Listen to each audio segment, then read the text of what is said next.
crypto is the closest thing to a free market. It's just possible. There are no particular barriers in front of you. Every single transaction is recorded on the blockchain forever. It's not necessarily in the interest of the powers that be that people are able to communicate freely. It's possible through hard work and ambition to better your lot in life.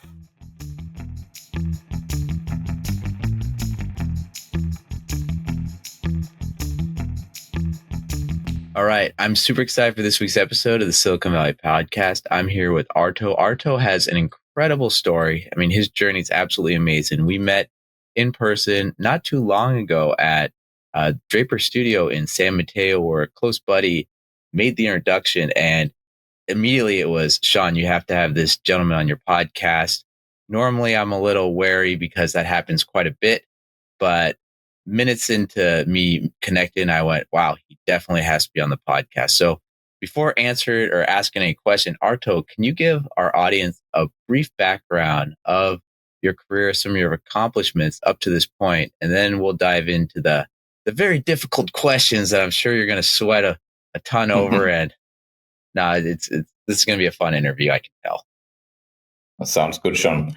Sure. So I'm Arto, as we say it in Finnish, my native country. And I'm a technologist, entrepreneur, and a cypherpunk. And I think I'd like to throw in also autodidact, as in I believe I have quite a different kind of background than most of the gents on your show. Okay, so tell me, what drew you originally to the crypto Web3 space? And also, I mean, you were there at the very beginning. What was it like 20 years ago, 25 years ago at this, actually maybe even more at this point? What was it like then? And how is it evolved? Where you start counting, right? Yeah. In my case, I start counting from circa 1997, 1998, when I, as a teenager, got into eGold. Do you perchance remember eGold? Yeah. No. Tell us about that. All right. So eGold was a pioneering digital currency, as in this is coincident with PayPal more or less. But instead of being backed by the US dollar, it was backed by gold ounces. And this, of course, was not hugely favored by the US government. So eventually, the founder, Doug Jackson, got an ankle bracelet for his trouble, and eGold was shut down. But prior to that happening, I was a user of eGold, and at the time it seemed like this might be the future, as in custodial gold-backed digital currencies. And if you have heard of a book called Cryptonomicon by Neil Stephenson, this is also exactly that same era. This is when the Sovereign Individual came out by James Dale Davidson, and Cryptonomicon by Neil Stephenson. Very, very inspirational for what came later. So for me, the journey started for digital currencies in 1998 or so. And back in 1998, quick question there: the people that were using this eGold, were they just looking at it as this is a simple way to do transactions, or was it more of this is a revolutionary movement, or was it, hey, I can use this in my business to help it out in some way or the other? Like, what was the thought process in the community back then for this? Well, so that's a good question, because remember, I was a teenager, so I wasn't really plugged into the business side of that. But my impression, my memories would seem to indicate that it's just like PayPal, as in it's an experiment that perhaps in a different world might have panned out as sort of the internet's most loved way to get paid, which PayPal may not be. And in the world that we inhabit, this kind of experiments were just not allowed to stand. eGold, was it more of a community, more of a movement, more of a business transaction? What was the community like then? What got you excited about it? How did it evolve? Well, so for me as a teenager, this just seemed an ordinary thing in the world, much like teenagers today. No doubt Bitcoin is an ordinary part of their lives that has existed for actually all the time they've lived. So I wasn't aware as yet in the late 90s of the, let's say, the adversarial aspects of digital currencies and how they might be considered by governments to destabilize their ability to collect taxes or something like that. So it was quite a surprise for me when the U.S. government slapped them down and shut them down. But to understand everything that led into the creation of Bitcoin, it's necessary to exactly mention milestones like eGold, because in the decade after eGold was shut down and Bitcoin was created, there were a number of attempts like this, and I was into that, so I tried and played with most of them. So just briefly, the ones I can remember off the top of my head, there was something called Liberty Reserve, very much like eGold, but with much wider adoption and better user experience. There was something called Pecunix, super secure, a little bit difficult to use because of the security, but let's say the gold standard at the time, so to speak. There was something called Perfect Money, which may or may not have been a scam. There were a few of these experiments, and every single one of them ultimately was shut down, and often by the U.S. government. As in, if you think about the Liberty Reserve, which I believe was being run out of Central America, I believe the founder was arrested in Spain, of all places, and extradited to the U.S.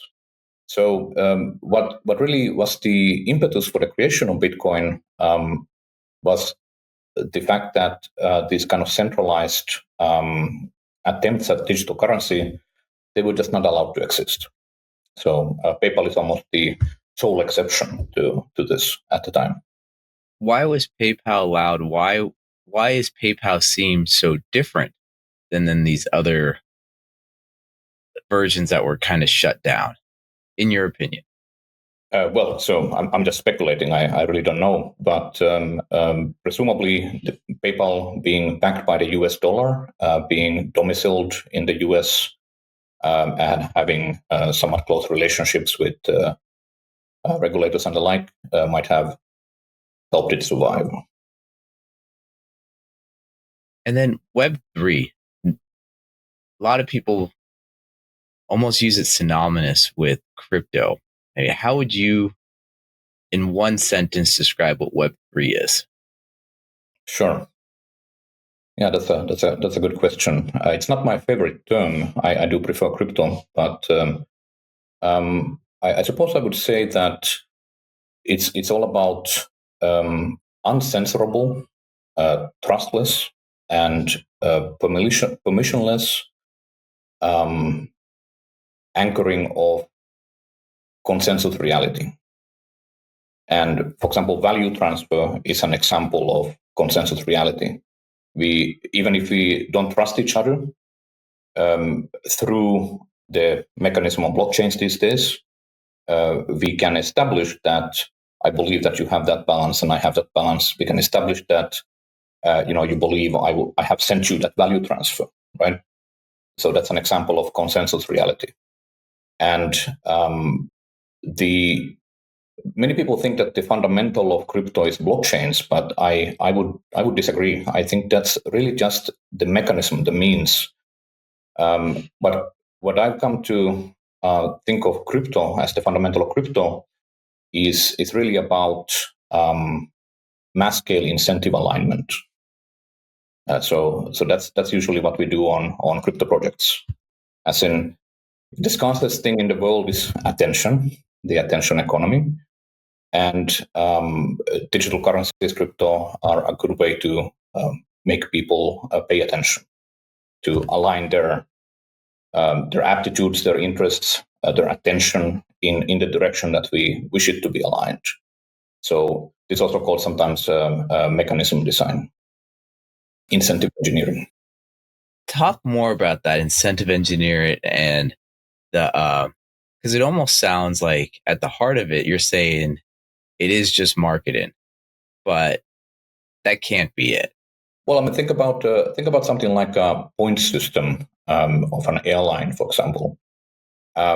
on the recent US trip where we met, I have to say that the mechanism design of that was fairly successful in keeping me to the particular alliance that I fly with, and looks like I'm about to unlock another level over there this year. So that's incentive engineering, just the same as what we pretty much take for granted that a crypto project would want to do.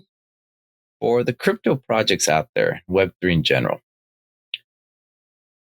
what would your response be to critics that say it's a solution in search of a problem? Yeah, so I think this depends a lot on one's background, right? So on my part, at the time when Bitcoin was initially released, I was living without a valid passport and without a bank account. Part of my storied history as Cypherpunk. Could you disclose that, or can you share a little bit of light onto that right there, or should we just keep the conversation going? Just some disagreements with my government. The government that claims me due to having been born on the territory that it claims for itself, also wished to conscript me and make me play soldier for a year. And I was an entrepreneur already at the time. I had 8 employees. I wasn't particularly willing to change my plans. So as a result, I got on the bad side for a while, and one of the consequences of that is they deny you a passport. You only get you get a very short passport, and then it runs out, and until you get old enough, no more passport. So one of the let's say motivations for how I went down the cypherpunk crypto anarchist rabbit hole that also then led to experimenting with Bitcoin soon after it came out, is just that I was at the time not able to open a bank account due to not having a valid passport. I was living in Spain at the time, and digital currencies were actually rather useful to me to be able to do many things that might seem difficult to do. Might seem easy to do if you just had the ordinary means of payment and bank accounts and the like. Wait, can we talk a little bit more about that in the sense, this was what year, 2010, 2012, around then? No, this is a little bit earlier. So I left Finland around the time I turned 21, which would have been 2004 or something like that. Okay, so 2004, there was, and I mean, maybe this is just me, at least I don't remember in the States any talk of digital crypto, any of that stuff around then. Was it more advanced in Europe at that time, or was it just this small, very small community that was aware of it, that you were a part of, and that's how you were able to transact, knew about it, and that, like, how prevalent was it in that part of the world at this time, just for context? I don't think it's so much tied to a locale. It's more about many technological advances were initially just in the hands of a small group, and in my case, that group was the cypherpunks broadly. Well, what's the definition of a cyberpunk? In my mind, a cyberpunk, they got robotic arms, they dress up very awesome at concerts. Like, what's your definition, or what is, I guess, probably a better definition of cyberpunk? Look, so you just committed a basic error, which is forgivable. Many people make the same error. So you conflated cypherpunk and cyberpunk. And cyberpunk is the literature, sci-fi literature aesthetic, basically, that is all about high tech and low life. So originally imagined, of course, a Tokyo kind of cityscape. We have many movies from that aesthetic. But cypherpunks really don't have anything to do with that. So cypherpunks are that original group of, I would say, all American technologists and entrepreneurs who brought us publicly accessible cryptography, right? So if you just remember back a few decades ago, the U.S. government very much wished to control cryptography as a munition. So the export of software like PGP was restricted, and the cypherpunks are those activists who broke that restriction in such a way that the cat was out of the bag and couldn't be put back in. And so the cypherpunks are responsible for bringing us, secure communications in general, secure internet browsing, also known as SSL or TLS, the Tor project, Bitcoin itself, and PGP, so encrypted email, and many, many more things that we just wouldn't have without this activism, because it's not necessarily in the interest of the powers that be that people are able to communicate freely. That's crazy, because I always thought those were, university projects or some R&D research team at some corporation just spun out. I had no idea that a lot of those were independent projects that then gain traction later on. That's interesting. So if you look into the history of the 1990s in this regard, you can just look up crypto wars. So crypto before crypto, right? Which was the fight to be able to have secure email that wasn't wiretapped, and look up the Clipper chip, an early attempt by the powers that be to force every device to have a backdoor so that they could access all communications. So these were initiatives from the government that were successfully defeated, but always for a time. It always keeps coming back. So in the last decade, we've seen basically something that's been called Crypto Wars 2, part 2. What's happening with those wars? Well, now it's all about really cryptocurrencies. So cryptocurrencies, just like I said in the answer to your question about the definition of Web3 and crypto, not everybody would like for people to be able to transact uncensorably, as in without some third party having a say on whether this transaction is allowed to be sent or not, right? And so this is fundamentally the fight about cryptocurrencies. Despite, let's say, popular impression, cryptocurrencies are actually not particularly private. After all, every transaction is on the chain. You can view any of the value transfers in Bitcoin, which you can't do with cash, for example. But just the ability to have a non-repudiable transfer that no third party is in control of, nor is able to stop. That's surprisingly, that freedom of transaction in and of itself is a contentious issue. And this is one of the reasons why crypto has had the troubles that it has had in the US in particular over the last decade. Over the last decade, because so many, and maybe this is just me not being aware of it, so many great crypto companies have been formed in the US. Would they have had better opportunities for success, been further along, if they had been founded in other parts of the world? Well, from my point of view, as somebody who's founded companies in this space and funded them and structured them, we've all spent an inordinate amount of time on legal in the last decade, mostly just because of the US. So the US has been something of a backwater from my perspective on crypto projects for the last decade. That may be changing now with the new administration, but in previous years, the typical thing to do for any crypto project would be to just cordon off the US. As in, for example, you're launching a token, all of the world can participate except the US. That's how you avoid trouble. So what we would literally do is we would block IP addresses from the US. Right? Really? Yeah. So everybody in the world just get around it through a VPN, though. Well, or sure, some other. But, that's impossible for us or anybody to really control. but what we can say is that we've done, the good faith effort of restricting Americans' access to this product, right? And so that's what I mean by saying that the US has been a backwater on this for the last decade. This is the kind of measures that have to be put into place. Even more egregiously, in many cases, we had to KYC everybody just because of the US.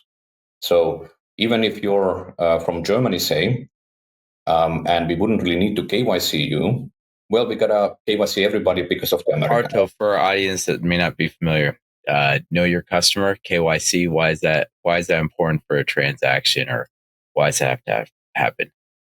Well, the banks have the reasons for why they do that, why they request your documents, passport, and proof of address, and so on.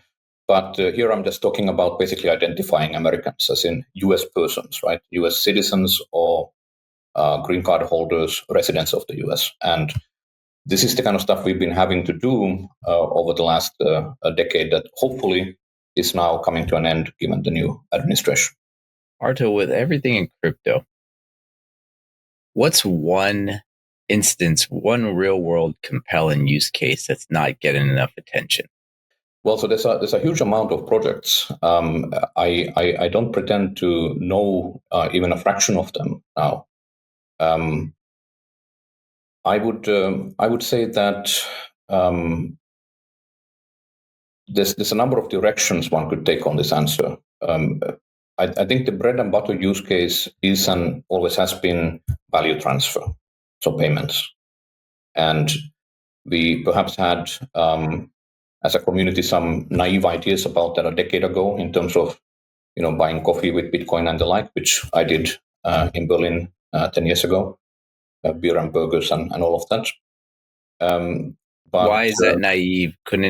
Aren't there so many solutions for different things to put on top of it? Or why would you say naive?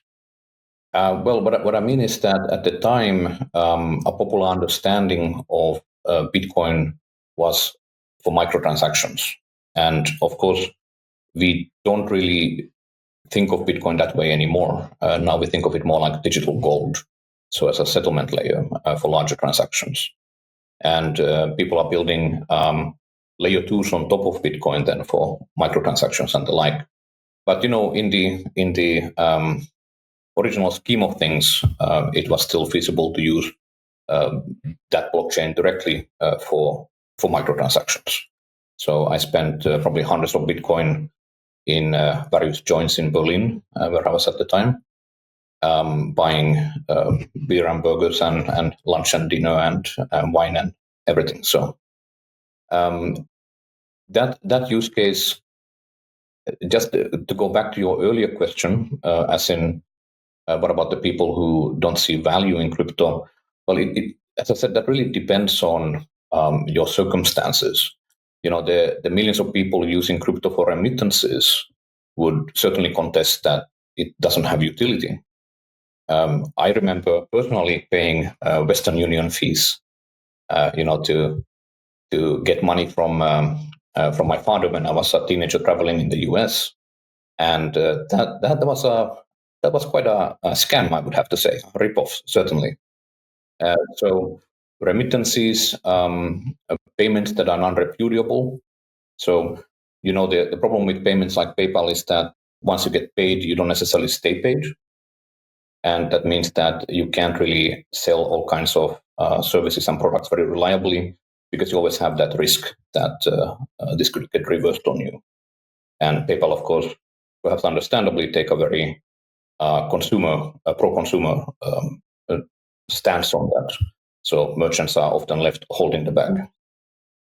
So payments are really the bread and butter. And as you know, the payment volumes in crypto these days are fantastically high. So it certainly has succeeded on that front. But in terms of underappreciated use cases, I guess one of my favorites would be the use cases that tie this to, tie the incentive engineering, the mechanism design to the physical world. And this is broadly being called deeping, so decentralized deep in decentralized physical infrastructure networks. So if you think about something like Wikipedia, or perhaps more appropriately, OpenStreetMaps. OpenStreetMaps is the sort of open source Google Maps where people are contributing maps data, location data, places data from all over the world. Well, it's taken them a long time to reach kind of critical mass. It's taken them a long time to catch up to something like Google Maps. But now there's several projects that are applying, instead of the volunteer basis of OpenStreetMaps, or you could say there's maybe some reputational benefits to being a contributor there. They are just applying straight out economic incentives, as in token incentives. And I believe one of these projects was able to, map 7% of the Earth's surface within the first few months. So, incentives work. Surprise. Yeah. So I think there's a lot of use cases in that direction that will be interesting. Speaking of that, I mean, there is, and I know there's a lot of other sectors out there, DeFi, NFTs, AI and crypto. What has the most untapped potential? So I think exactly what I just said. Deepin would be a great example of that. Of course, you also have something like, let's say, real-world assets, tokenization of real-world assets. So I know a number of people in the UK, in Australia, who are tokenizing real estate, for example, so that it would become a lot easier to trade. In Dubai, we've seen already tokenization of real estate, including fractional real estate, so that instead of paying the stamp tax and the fairly heavy bureaucracy on acquiring properties, you could just hold a token that gives you a fractional ownership of a flat, for example, that's producing rental revenue. So a lot of opportunity in that direction. What about in the AI and crypto? That converge meaningful, or is it just hype? There's a little bit of both. So I have myself a dual background. I've been working in crypto and digital currencies since forever, as I mentioned. But I've also have a background in knowledge representation and reasoning, which goes back about 20 years. Funny thing of all things, how I got started on that was on a U.S. Navy project for the space and naval warfare, a division called SPAVAR. But in terms of what's currently happening in the market, there's definitely a lot of opportunism in terms of the crypto and AI convergence. But there's also an underlying fundamental that is quite valuable. And it's simply the idea that as you start to build out increasing automation using AI, you need to be able to agree on basic facts about the world, including AI needs to be able to take actions like send value transfer, right, autonomously once you delegated that ability to it, and so you need to have a means that is not going to require a human to take these actions. That's not going to require a third party to attest that something happened. The public blockchains are sort of, I believe sometimes people say that you have AI running on crypto rails, and that makes a lot of sense. You wanna anchor the actions that AI systems can take. You wanna anchor those to a public database. So you have AI systems running on crypto rails, right? And what that means is that on the one hand, they can take autonomous actions, such as value transfer. But on the other hand, information that they produce and consume is also anchored to, consensus reality using public blockchains.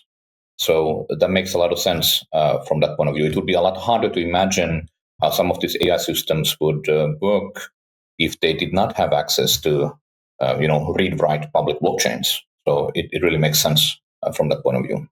Maybe I should have asked this at the beginning of the interview, but whenever I think of crypto, there's that term that gets thrown around, tokenomics.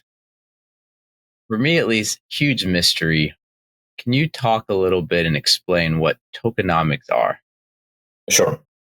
So tokenomics really is just a contraction of token economics. And I'd say that the simplest way to describe that is, in one sense, every crypto project is having to act like a central bank, meaning that they have a token supply, usually managed by a foundation. So people set up Swiss foundations, KMAX foundations, and the like. And that foundation, in combination with the immutable smart contract rules for the token contract that has been issued on the blockchain. So just to simplify, just the rules of issuance and for example the rate of inflation in case some inflation is built into the token supply and so on.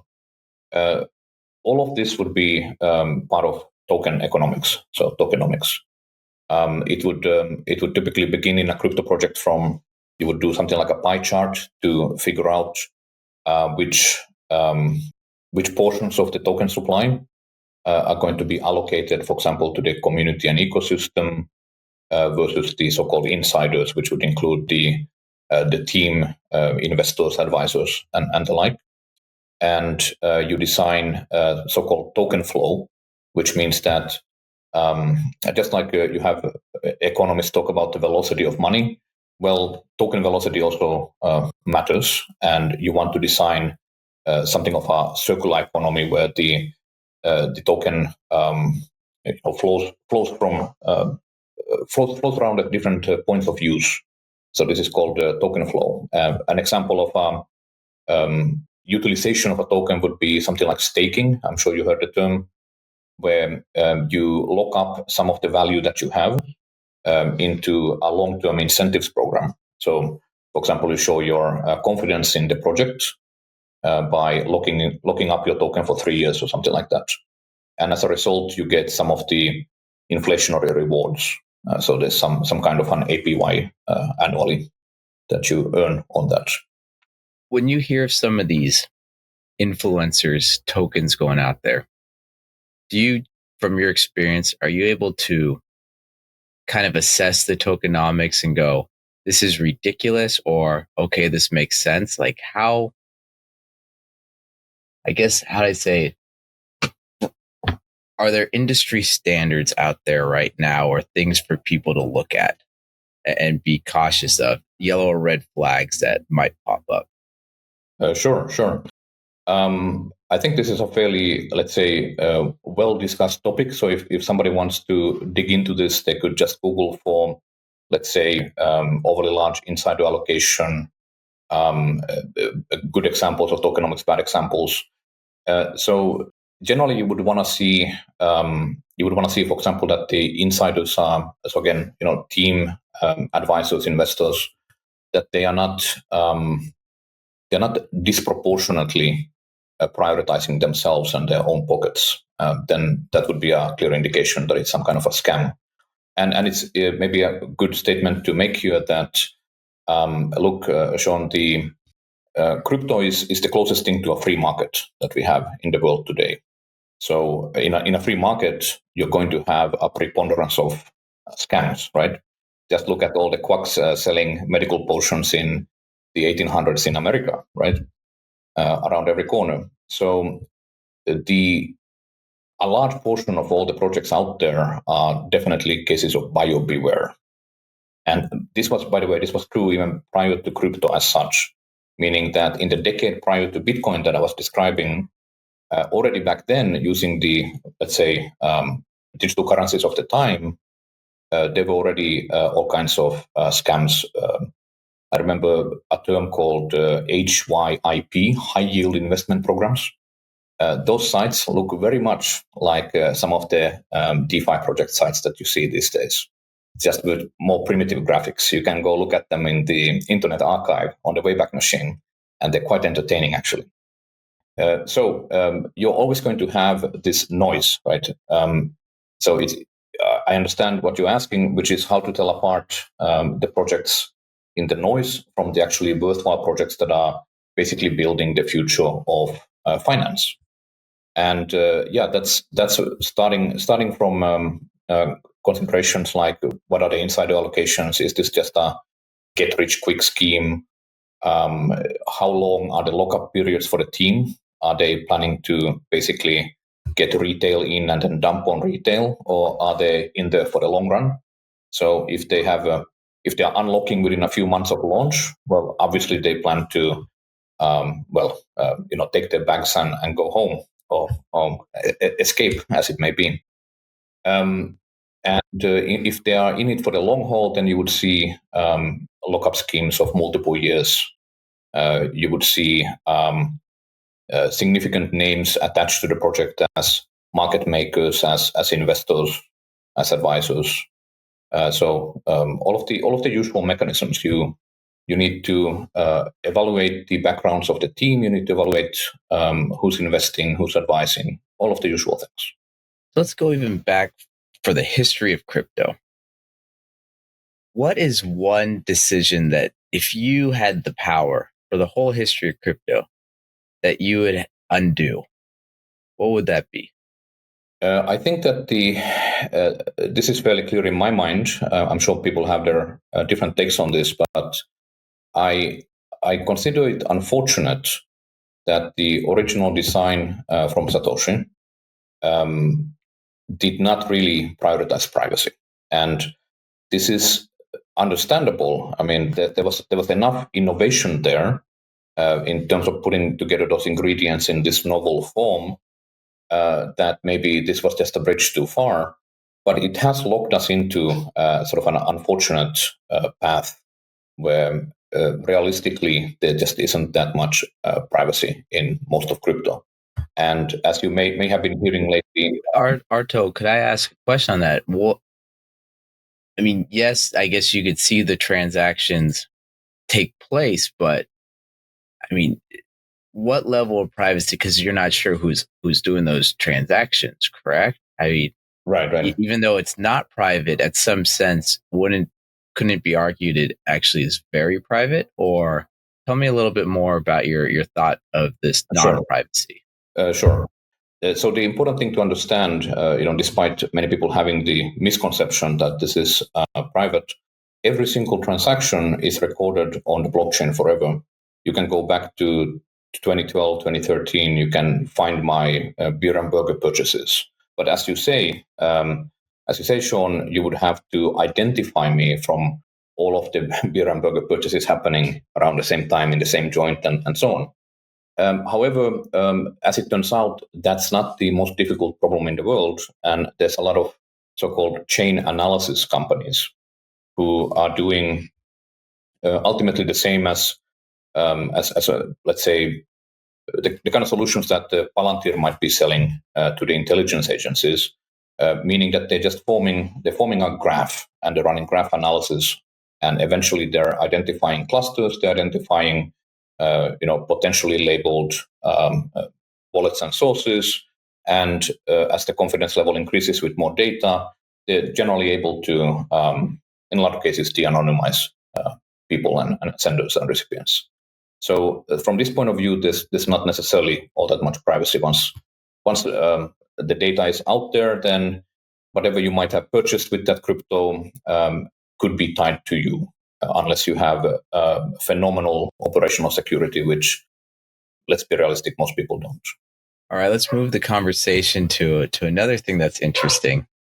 You wrote an open letter to Mark Andreessen. What did you say, and why was it important to express? Well, so this was an open letter about the problems of America over the last decade and the promise of greener pastures, new horizons.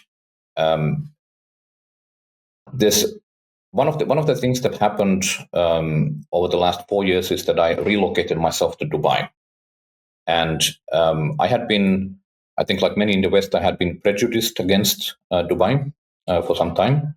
Now I wish that I had relocated a decade earlier, but at the time Why is that? Why would you wish a decade earlier?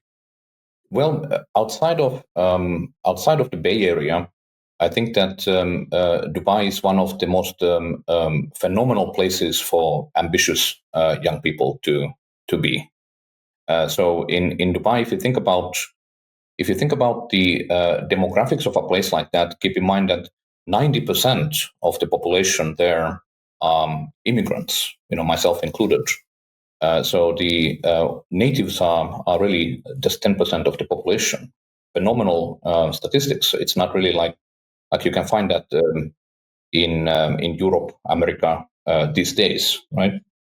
And everybody who's made their way to that barren desert recently populated by palm trees, there's some kind of a selection effect going on, as in you are opting into traveling there, living there, and that filter, that the selection effect, is producing a phenomenal environment for the ambitious, very much like the Bay Area, and of course I experienced this on the trip that we met just now to the Bay Area. So for those who for whatever reason can't make it to the Bay Area, say, the UAE, Dubai is a great place for social mobility, for improving your lot in life.